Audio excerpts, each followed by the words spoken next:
In a distant mountain monastery, there lived a wise Zen master named Hoshin, known for his profound teachings on inner peace. One day, a young man named Ryu arrived at the monastery, seeking to learn the secret to mastering his anger. Ryu was a passionate and ambitious soul, but his fiery temper often led him into conflict and regret. He hoped that under Hoshin's guidance, he could find a way to never get angry again. The master welcomed Ryu with a warm smile and invited him to join the monastery's daily meditation sessions. As days turned into weeks, Ryu diligently followed the monastery's routine, learning the art of meditation and mindfulness from Hoshin. However, despite his efforts, Ryu struggled to control his anger.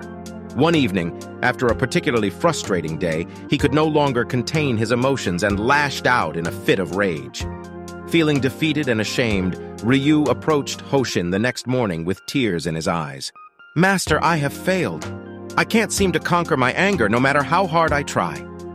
Hoshin looked at Ryu with compassion in his eyes and replied, "Do not be disheartened, my young friend. Conquering anger is not about eradicating it altogether.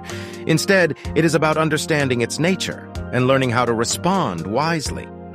Ryu was puzzled by the master's response. "But how can I control my anger if it keeps overwhelming me?" he asked. Hoshin led Ryu outside the monastery to a serene garden filled with vibrant flowers and a small pond. He asked Ryu to observe the water's surface and explain what he saw. "I see my reflection," Ryu replied. Hoshin nodded and then gently tossed a pebble into the pond, causing ripples to spread across the water. "What do you see now?" he inquired. "I see the ripples," Ryu answered. "Exactly," Hoshin said. "Anger is like a pebble thrown into a still pond. It creates ripples of disturbance within you. Trying to suppress anger completely is like trying to stop the ripples from forming. It's a futile endeavor." Ryu listened intently as the Zen master continued. "Instead of fighting the ripples, learn to let them be. Allow the ripples of anger to arise without judgment. Observe them with curiosity, but do not let them dictate your actions. Just as the ripples eventually fade away, so too will your anger if you do not cling to it." The young man's eyes widened with understanding. "So it's not about never feeling anger, but about not letting it control me?" "Indeed," Hoshin affirmed. "When you try to suppress or deny your anger, it gains strength. But when you acknowledge it without attachment, it loses its power over you. Emotions are like passing clouds. They come and go. You are not your anger. You are the vast sky that holds it all." From that day on, Ryu embraced Hoshin's teachings wholeheartedly.